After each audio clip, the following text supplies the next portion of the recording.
Captain Jake Morrison sat in his command chair on the bridge of the USS Defiance. The huge battleship moved slowly through the dark space between stars. Jake had been a ship captain for 20 years. He knew space was dangerous, but today felt different. The bridge was quiet. Most of the crew was sleeping or working in other parts of the ship. Only the night shift officers were awake. Jake liked these quiet times. They gave him time to think about his family back on Earth. Lieutenant Amy Carter worked at the communications station. She was young, but very good at her job. Amy could speak 12 different languages and understand alien signals better than anyone else on the ship. She wore headphones and listened to the radio waves that traveled through space. Suddenly, Amy sat up straight. She took off her headphones and looked at Captain Morrison. Her face was worried. "Captain, I'm getting a strange signal," Amy said. "It's coming from the Kepler 442 system.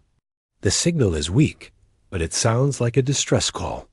Jake stood up and walked over to Amy's station. "Can you clean up the signal? Make it clearer?" Amy worked on her computer for several minutes. Her fingers moved quickly over the controls. The static noise slowly became clearer.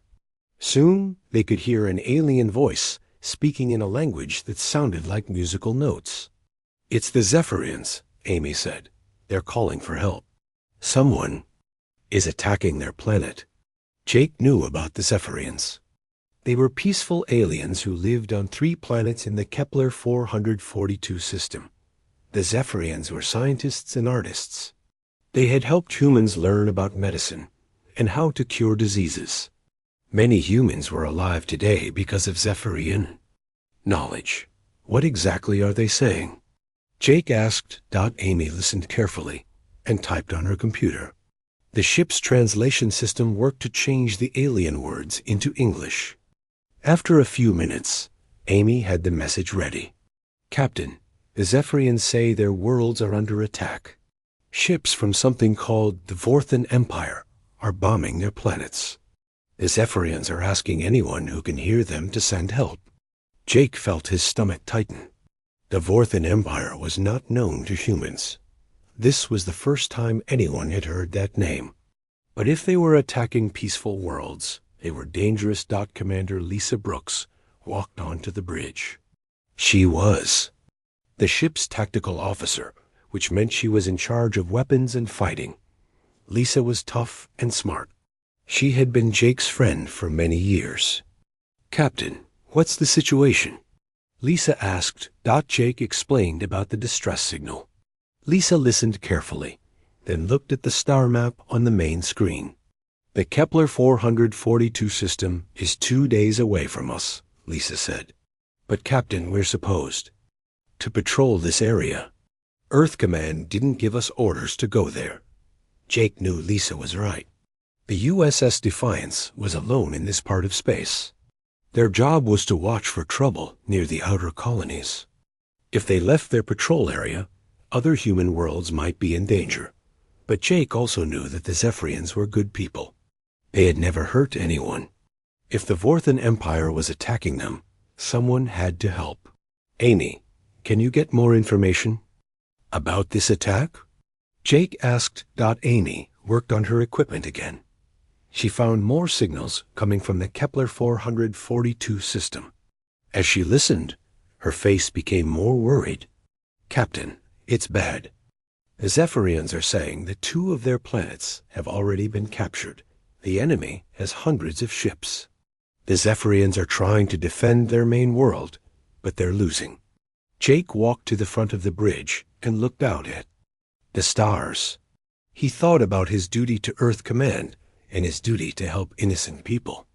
This was the kind of decision that kept him awake at night. Lisa came up beside him.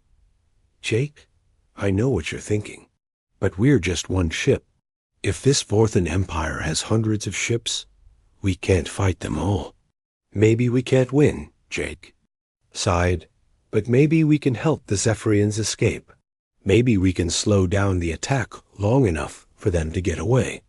Chief Engineer Pete Collins came onto the bridge. Pete was a big man with gray hair and oil stains on his uniform.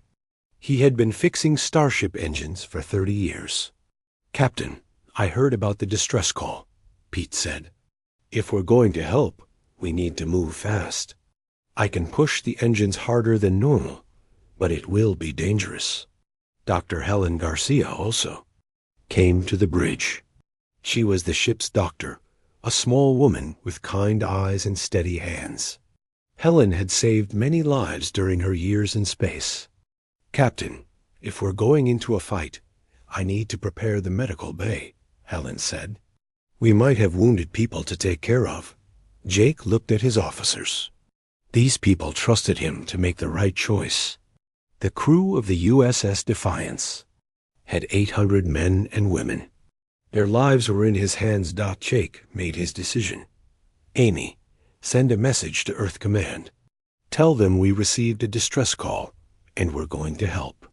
Pete, get the engines ready for maximum speed. Lisa, prepare all weapons and shields. Helen, get the medical bay ready for casualties." The officers nodded and went to work. Jake sat back in his command chair and looked at the star map. The Kepler 442 system was now marked with a red dot. In 2 days, they would either save the Zephyrians or die trying. As the USS Defiance changed course and sped toward the distant star system, Jake thought about what they might find there. He hoped they would arrive in time to help, but deep in his heart, he knew this mission would change everything. The USS Defiance dropped out of hyperspace at the edge of the Kepler 442 system. Captain Jake Morrison stood on the bridge and looked at the main screen. What he saw made him feel sick. The star system was full of fire and destruction. Dozens of strange ships moved between the planets. These ships were dark and covered with sharp points. They looked like metal sharks swimming through space. "My God," whispered Lieutenant Amy Carter. "Look at all those ships." Jake counted at least 50 enemy vessels. Each one was about half the size of the USS Defiance, but they moved fast and looked deadly. These had to be the Vorthan ships. "Lisa, what do our sensors tell us?" Jake asked Commander. Lisa Brooks worked at her station. Her face was grim as she read the information. "Captain, the sensors show 3 planets in this system. 2 of them are dark. No lights, no power, no life signs. The 3rd planet still has cities, but they're being attacked." Jake could see the 3rd planet on the screen. It was a beautiful blue and green world like Earth, but even from far away, he could see explosions on the surface. The Vorthan ships were bombing the cities. "There are also many small ships trying to escape from the planet," Lisa continued. "But the Vorthan ships are hunting them down. They're not letting anyone leave." Jake felt angry. These Vorthan attackers were not just conquering worlds. They were killing innocent people who were trying to run away. Lieutenant Commander Tony Walsh came to the bridge. Tony was in charge of the ship's fighter pilots. He was a good pilot himself and knew how to fight in space. "Captain, I've got 12 fighters ready to launch," Tony said. "But those Vorthan ships, there are so many." "Of them," Jake nodded. "Tony, I need you to send out scout drones first. We need to know more about what we're fighting." Tony went to work. Within minutes, small robot drones flew out of the USS Defiance. The drones were fast and hard to see. They moved toward the battle around the 3rd planet. Amy worked at her communication station. She was trying to contact the Zephyrians on the planet below. "Captain, I'm getting through to someone. It's Chancellor Vex Thara, the leader of the Zephyrians." "Put him on the main screen," Jake ordered. The screen showed an alien face. Chancellor Vex Thara looked like a tall, thin human, but his skin was blue and his eyes were large and golden. He looked very tired and scared. "Human ship," the Chancellor said. "Thank you for coming, but you must leave quickly. The Vorthans have too many ships. They will destroy you. We're not leaving, Jake said. We came to help you. What can you tell us about these Vorthons? The Chancellor's face showed surprise and hope. The Vorthons appeared 3 days ago. They demanded that we leave our worlds. When we refused, they started attacking. Their ships are fast and their weapons are powerful. We have tried to fight, but we are not warriors. Jake understood. The Zephyrians were peaceful people. They had never learned how to fight wars. Chancellor, how many of your people are still alive? Jake asked. On this planet, maybe 2 million, the Chancellor replied. But the Vorthons are killing more every hour. Our defense systems are failing. Suddenly, Lieutenant Katie Lewis at the navigation station called out, Captain, 5 Vorthon ships are coming toward us. They've seen us. Jake looked at the screen. 5 dark ships were moving fast toward the USS Defiance. They looked like metal arrows flying through space. Lisa, raise shields and charge weapons, Jake ordered. All hands, battle stations. Alarms rang throughout the ship. The bridge lights changed to red. Jake could feel the ship's shields come online around them. The Vorthon ships opened fire first. Beams of green energy hit the USS Defiance. The ship shook, but the shields held strong. Return fire, Jake ordered. The USS Defiance had powerful weapons. Large guns fired metal projectiles at incredible speed. The first shot hit a Vorthon ship and tore it apart. The second shot damaged another enemy ship, but more Vorthon ships were coming. Soon, 15 enemy vessels surrounded the human battleship. They're trying to surround us, Lisa reported. If they get us trapped, we're finished. Jake had to think fast. The USS Defiance was strong, but it could not fight so many enemies at once. Katie, plot a course through that asteroid field, Jake ordered, pointing to an area of space filled with rocks. Captain, that's dangerous, Katie said. Those asteroids could damage our ship. Not as much as those Vorthon ships will, Jake replied. Do it. Katie worked quickly. The USS Defiance turned and flew toward the asteroid field. The ship moved between the large rocks, using them as cover. The Vorthon ships followed, but they were not as good at flying through the dangerous asteroids. 3 enemy ships crashed into rocks and exploded. The others had to slow down and be more careful. This gave the USS Defiance time to escape. A human ship flew out of the asteroid field and moved to a safe distance. Good work, everyone, Jake said. Now we know we can fight these Vorthons, but we need a better plan. Tony Walsh had been watching the battle. Captain, I noticed something. The Vorthon ships all move together, like they're connected somehow. When one ship changed direction, all the others changed too. Jake thought about this. You think they're controlled by one central command? Maybe, Tony said. If we could disrupt their command ship, we might be able to confuse their whole fleet. Jake looked at the star map. The Vorthon fleet was spread out across the system, but there was one ship that was larger than the others. It stayed in the center while the other ships moved around it. There, Jake said, pointing to the large ship. That has to be their command ship.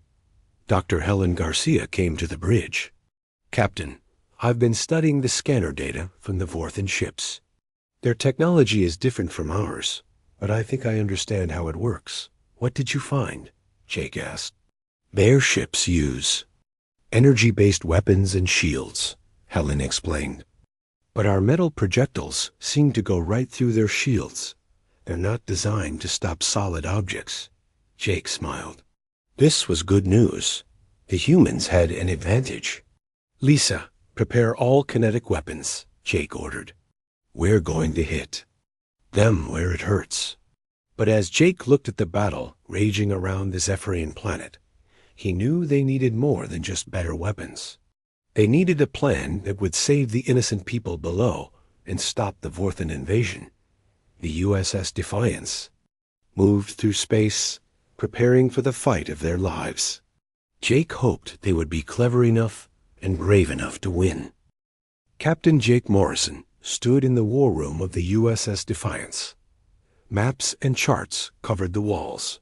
His senior officers sat around a large table, planning their next move. "We can't fight 50 ships head-on," Commander Lisa Brooks said. "Even with our advantages, they'll overwhelm us eventually." Jake nodded.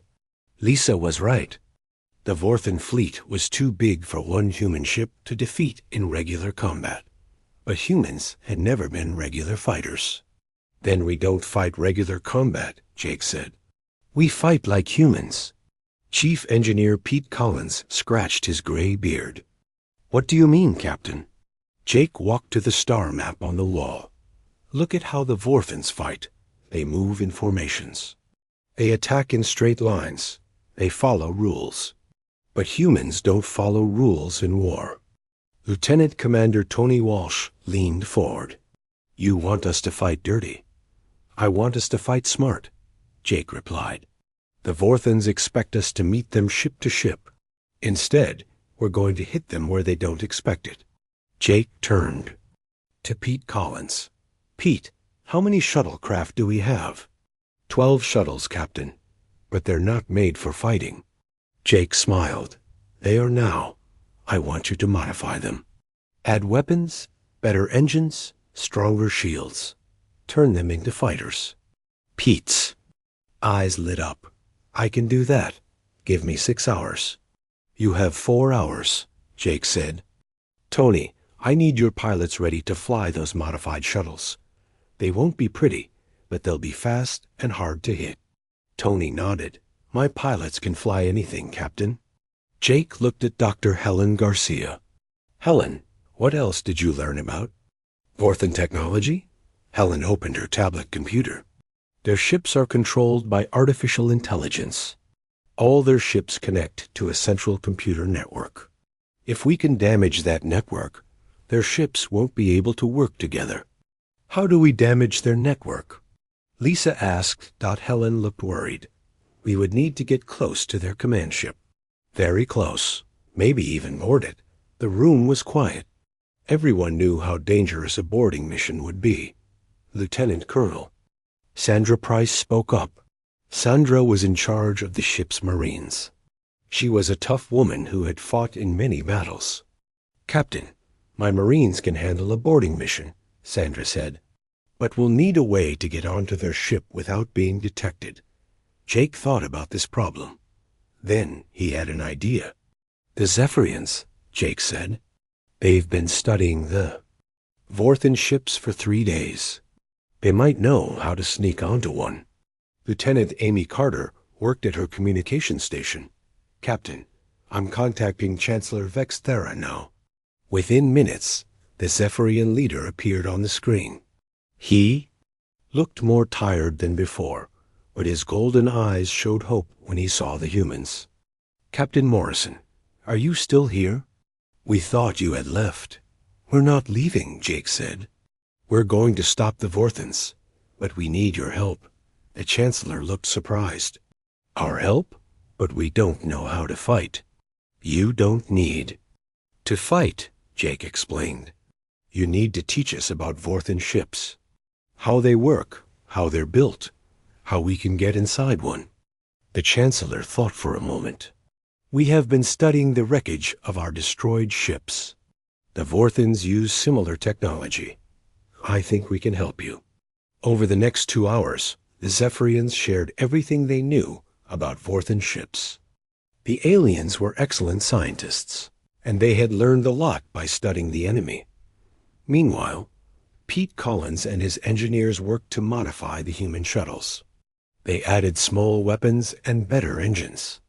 The shuttles would never be as strong as real fighter ships, but they would be fast and hard to target. Chief Petty Officer Ryan Murphy led a team of mechanics in the shuttle bay. Ryan was good at fixing things and making them work better. He had an idea for making the shuttles even more effective. "Captain," Ryan said over the radio, "I've got an idea."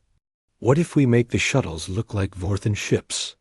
If we can fool their sensors, we might be able to get close without being attacked. Jake liked this idea. Do it, Ryan. Make our shuttles look like theirs. Dr. Garcia made another important discovery while studying the Zephyrian data. Captain, I found something interesting. The Vorthans use a specific frequency for their communications. If we can create interference on that frequency, we might be able to disrupt their coordination. Jake was getting excited. All the pieces of a plan were coming together. Lisa, can our communication systems create that kind of interference? Lisa checked her computers. Yes, Captain. We can flood their communication frequency with static. It won't stop them completely, but it will make it hard for them to coordinate their attacks. Jake gathered his officers around the table again. Here's what we're going to do. We'll use 3 different tactics at the same time. First, our modified shuttles will attack their smaller ships. Second, we'll use communication jamming to confuse their formations. Third, we'll board their command ship and plant a virus in their computer network. Sandra Price looked concerned. Captain, boarding their command ship is still very dangerous. We'll need a way to get close without being detected. Amy Carter had been listening to Zephyrian communications. Captain, I have an idea. The Zephyrians have been capturing some damaged Vorthan ships. If we use one of those ships, we might be able to approach the command ship without being noticed. Jake smiled. The plan was getting better. Amy, ask the Zephyrians if they have a captured ship we can use. Chancellor Vexthera appeared on the screen again. Captain, we have a small Vorthan transport ship. It was damaged, but our engineers repaired it. You can use it. Perfect, Jake said. How long until it's ready? 1 hour, the Chancellor replied. But Captain, this is very dangerous. If the Vorthans discover you, they will destroy you. Jake looked at his officers. They all looked worried, but they also looked determined. We know the risks, Jake said, but we have to try. If we don't stop the Vorthans now, they'll destroy your whole civilization. The USS Defiance began preparing for the most complex battle any of them had ever fought. In the shuttle bay, Ryan Murphy and his team finished modifying the shuttles. The small ships now looked like Vorthan vessels and carried powerful weapons. In the Marine barracks, Sandra Price prepared her best soldiers for the boarding mission. They studied the layout of Vorthan ships and practiced moving in zero gravity. On the bridge, Lisa Brooks prepared the ship's weapons and jamming systems. The USS Defiance would coordinate all 3 parts of the attack. Jake looked out at the stars and thought about what they were about to do. It was a crazy plan, but it might work. Humans had always been good at thinking of new ways to fight. In a few hours, they would find out if human creativity could defeat superior numbers. The battle for the Zephyrian worlds was about to begin. Captain Jake Morrison checked his spacesuit one more time. He had never liked wearing the bulky suits, but today his life depended on it. Around him, 12 Marines prepared their weapons and equipment. Remember the plan, Jake said to his team. We get on the Vorthan command ship, plant the virus, and get out, quick and quiet. Lieutenant Colonel Sandra Price adjusted her helmet. Captain, you should stay on the Defiance. This mission is too dangerous for the ship's commander. Jake shook his head. I'm going, Sandra. This mission needs someone who can make decisions quickly. That's me. Lieutenant Alex Turner carried a small computer device in his backpack. The device contained the virus that Dr. Garcia and the Zephyrians had created together. If they could connect it to the Vorthan computer network, it would spread through their entire fleet. Turner, that device is the most important thing on this mission, Jake said. Guard it with your life. Yes, sir, Turner replied. He was young but skilled with computers and explosives. The boarding team climbed into the captured Vorthan transport ship. The alien vessel was small and cramped. The controls were designed for beings with longer fingers than humans, but the Zephyrians had modified them. Jake sat in the pilot's seat and started the engines. The ship felt strange compared to human vessels, but it flew smoothly. USS Defiance, this is the boarding team, Jake said into his radio. We're ready to launch. Commander Lisa Brooks answered from the bridge of the Defiance. Roger, boarding team. Our shuttles are launching in 30 seconds. Good luck. Jake flew the Vorthan transport away from the USS Defiance. Behind him, he could see 12 modified shuttles leaving the ship. They looked like small Vorthan fighters. Thanks to Ryan Murphy's excellent work, the transport ship approached the Vorthan fleet. Jake's heart beat faster as they got closer to the enemy ships. If their disguise didn't work, they would be destroyed in seconds. Vorthan command ship is dead ahead, Sandra Price reported. It's huge. Jake could see the command ship on his screen. It was 3 times larger than the USS Defiance and covered with weapon systems. Getting inside would be extremely dangerous. Lieutenant Amy Carter's voice came through the radio from the Defiance. Boarding team, I'm starting the communication. Jamming now. This should confuse their coordination. Suddenly, the space around them filled with static and interference. The Vorthan ships began moving in confused patterns. Some ships stopped completely, while others flew in circles. It's working, Jake said. The jamming is disrupting the network. At the same time, the modified human shuttles began their attack. They flew between the confused Vorthan ships, firing their weapons and disappearing before the enemy could respond. Lieutenant Commander Tony Walsh led the shuttle attack.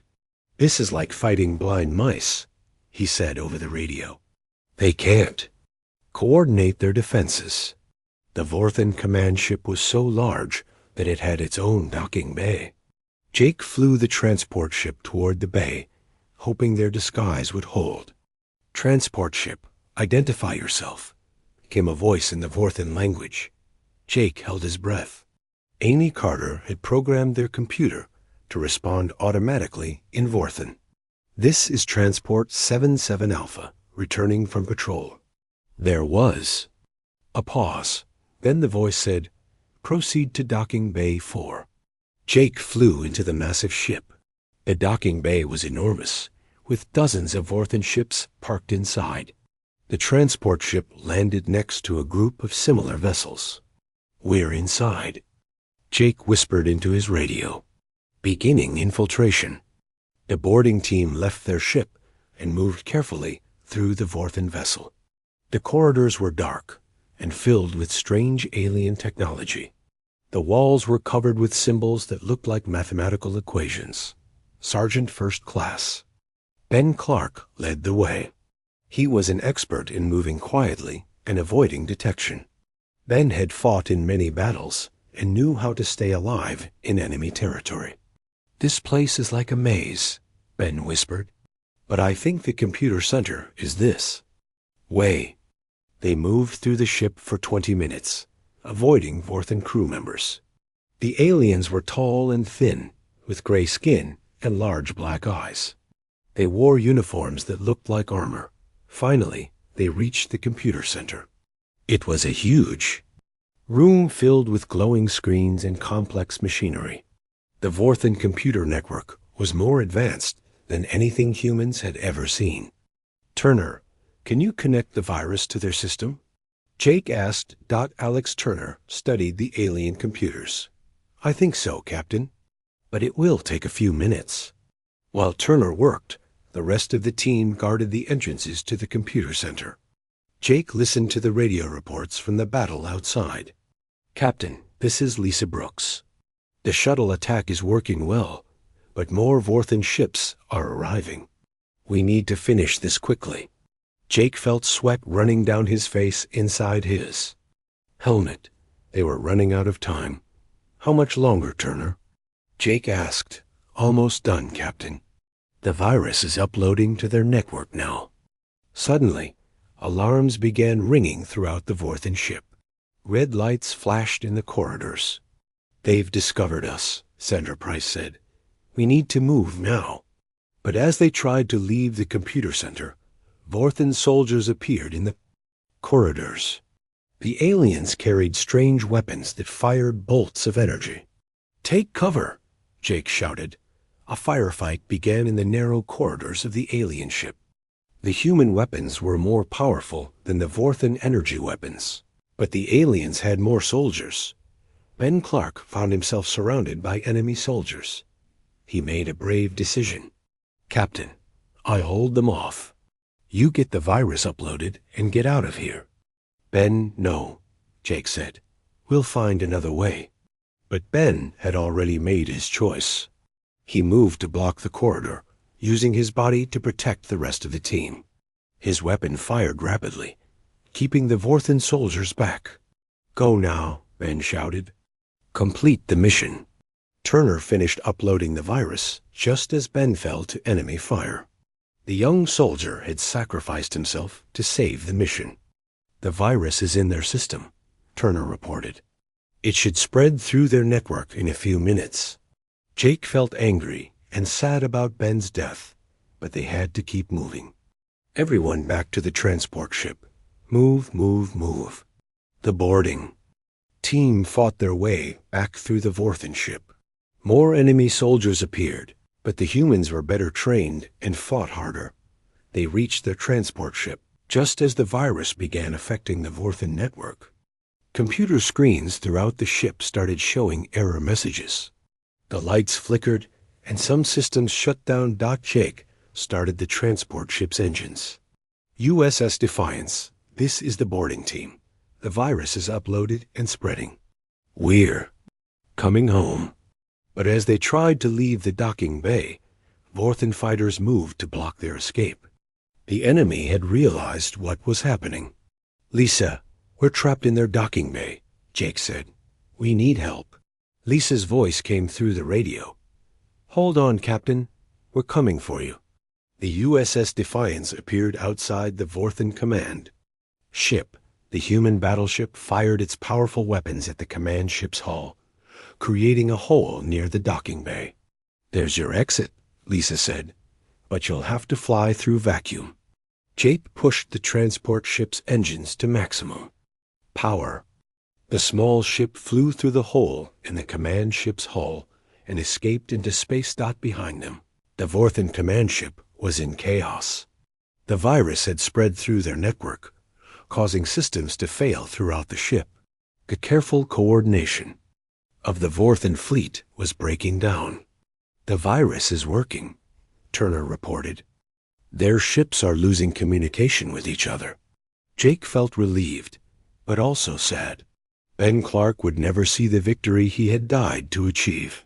The young soldier's sacrifice had saved the mission and possibly the entire Zephyrian civilization.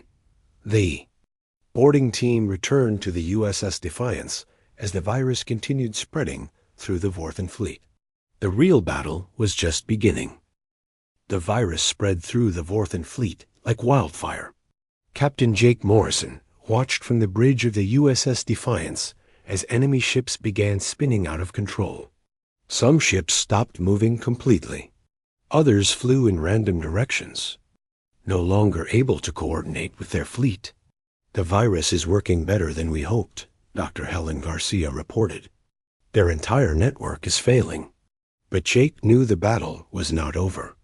The Vorthan commander would realize what was happening and try to fight back. Desperate enemies were often the most dangerous. Commander Lisa Brooks worked at her tactical station. "Captain, the Vorthan ships are trying to regroup." "They're switching to manual control." Jake nodded. The Vorthans were not stupid. They would adapt to the situation and keep fighting. "Lisa, coordinate with the Zephyrians. We need to work together to finish this."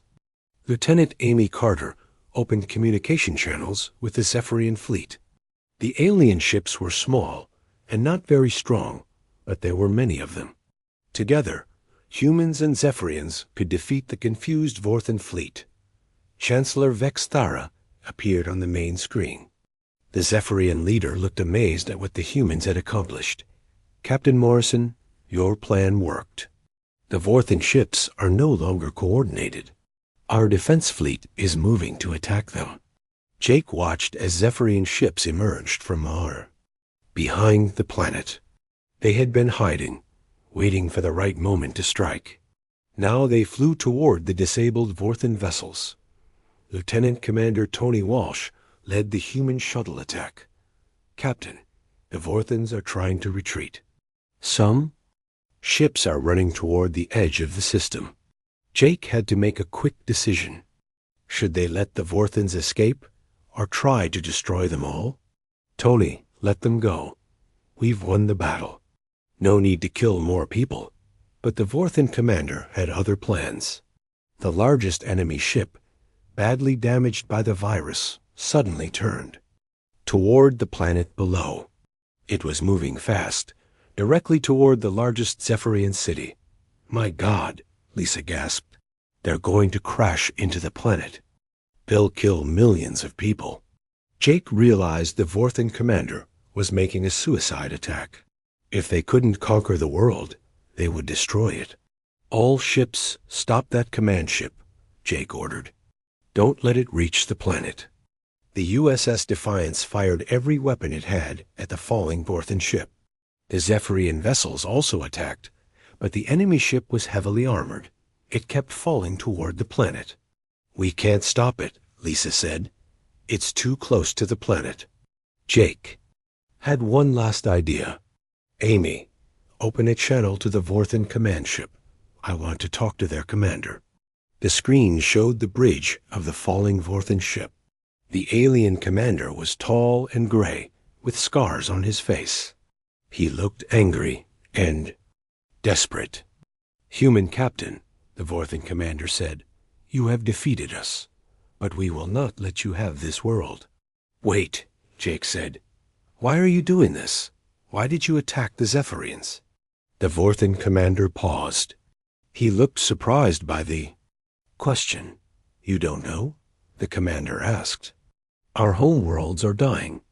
A cosmic disaster is destroying our star system. We need new worlds for our people to live on. Jake felt shocked. The Vorthans were not evil conquerors. They were desperate refugees trying to save their civilization. How many people are you trying to save? Jake asked. 50 million Vorthans, the commander replied. They will all die if we don't find new homes. Jake looked at his officers. They all had the same expression of surprise and concern. Commander, what's your name? Jake asked. The Vorthan leader hesitated. I am Fleet Admiral Kex Valdris. Admiral Valdris, I'm Captain Morrison. I want to help you save your people. But you have to stop this attack. Valdris looked confused. Help us? But we are enemies. We attacked your allies. You attacked because you were desperate, Jake said. I understand that, but there has to be a better way. The Vorthan ship was getting closer to the planet. Jake could see the fear in Admiral Valdris's eyes. There is no other way, Valdris sighed. We searched for empty worlds, but found none. The Zephyrians refused to share their planets. Jake thought quickly. What if there were empty worlds? What if we could find planets for your people? Chancellor Vexthara appeared on another part of the screen. Captain Morrison, there are uninhabited worlds in the nearby systems. We never told the Vorthans because we thought they only wanted to conquer. Admiral Valdris looked stunned. Empty worlds? Worlds we could live on without fighting? Yes, Jake said. But you have to stop your ship from crushing. We can work together, too. Find a solution. Valdris thought for a long moment. His ship was very close to the planet now. Jake held his breath, waiting for the Vorthan leader's decision. All ships, abort the attack, Valdris finally ordered. Engines full reverse. The Vorthan command ship slowed down and stopped falling toward the planet. Jake felt relief wash over him. Thank you, Admiral, Jake said. Now let's talk about saving your people. Over the next several hours, The three species worked together to find a solution. The Zephyrians knew of 5 uninhabited planets in nearby star systems. The worlds had good air and water, perfect for the Vorthan people. Dr. Garcia studied the Vorthan ships and learned about their technology. Captain, the Vorthans are excellent engineers. They know how to change planets to make them better for living. Jake saw an opportunity. Admiral Valdris, what if we made a trade? We help you move your people to these empty worlds. In return, you help us improve the planets. Valdris looked interested. What do you mean? Chancellor Vexthara explained. Some of the empty worlds need work. Better atmosphere, cleaner water, more fertile soil. Vorthan technology could make these changes. And human ships could help transport your people, Jake added. We have large vessels that could carry thousands of people at once. Admiral Valdris discussed the plan with his officers. After an hour, he returned to the communication channel. Captain Morrison, Chancellor Vexthara, we accept your offer. The Vorthan people will work with you to build new homes on empty worlds. Jake smiled. They had turned a war into an alliance. Lieutenant Colonel Sandra Price had been listening to the negotiations. Captain, what about our mission? Earth Command expects us to patrol this sector. Jake had been thinking about that too. Sandra, I think our mission just got bigger. We're not just patrolling anymore. We're building peace. Over the next few days, the three species worked together to plan the Vorthan relocation. Human ships would help transport people. Zephyrian scientists would help choose the best planets. Vorthan engineers would help make the worlds livable. Chief Engineer Pete Collins was excited about learning Vorthan technology. Captain, their engines are incredible. If we combine their technology with ours, we could build ships that are twice as fast. Dr. Garcia was working with Vorthan doctors to share medical knowledge. The Vorthans know how to cure diseases we've never seen before. This partnership could save millions of lives. Lieutenant Amy Carter was learning the Vorthan language. Captain, they have beautiful poetry and music. Their culture is very old and wise. Jake realized that the battle had created something unexpected. 3 different species were becoming friends and allies. A week later, the first Vorthan refugee ships arrived in the Kepler 442 system. Jake watched from the bridge as families of Vorthans transferred to human transport vessels. They would be taken to their new home on a planet the Zephyrians had found for them. Admiral Valdris came aboard the USS Defiance to thank Jake personally. The Vorthan leader looked much happier than during the battle. Captain Morrison, you saved my people. But more than that, you showed us that there are alternatives to war. Jake shook the Admiral's long gray hand. Admiral, you were just trying to protect your people. I understand that. Any good leader would do the same. But you found a better way, Valdris said. Humans think differently than other species. You see solutions where others see only problems. Chancellor Vexthara also visited the USS Defiance. The Zephyrian leader brought gifts of art and scientific knowledge. Captain, the Zephyrian Council has voted to create a permanent alliance with both humans and Vorthans. Together, our 3 species will explore space and help other civilizations. Jake felt proud of what they had accomplished. Chancellor, I think this is the beginning of something important. 6 months later, Jake received new orders from Earth. Command, the USS Defiance was to become the flagship of a new peacekeeping force. The ship would patrol the galaxy, helping species resolve conflicts without war. The crew of the Defiance now included people from all 3 species. Vorthan engineers worked alongside human mechanics. Zephyrian scientists shared laboratories with human doctors. The ship had become a symbol of cooperation. Jake stood on the bridge, looking out at the stars.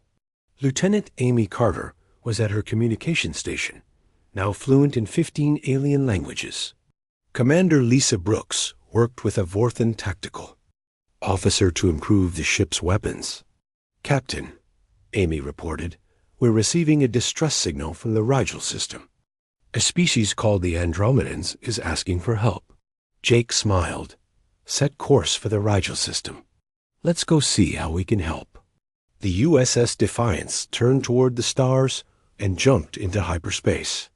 In the cargo bay, supplies from all three species were ready to help whoever needed assistance. In the shuttle bay, fighters piloted by humans, Vorthans, and Zephyrians waited for their next mission. Jake thought about Sergeant Ben Clark, who had died.